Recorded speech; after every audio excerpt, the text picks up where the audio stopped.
eerste eier is die sunny side up. Dit is die man wat happy deur die lewe gaan. Hy vermy konflik teen alle koste.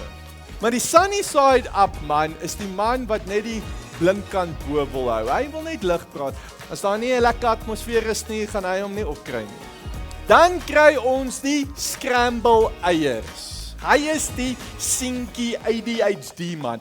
En om seks te hê met die scramble eiers is wonderlik, né?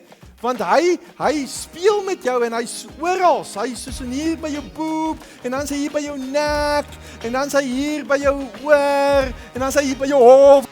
Die volgende eier tipe man is die vrot eier. Die vrot eier verteenwoordig die narcissiste. Erratic en hulle raak lelik. 'n Vrot area. Maar tog gooi jy nie die hele eierboks weg wanneer daar een vrot eier is nie.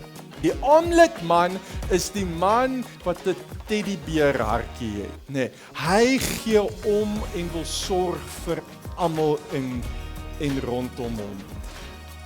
Hy sorg vir jou, hy sorg vir die kinders.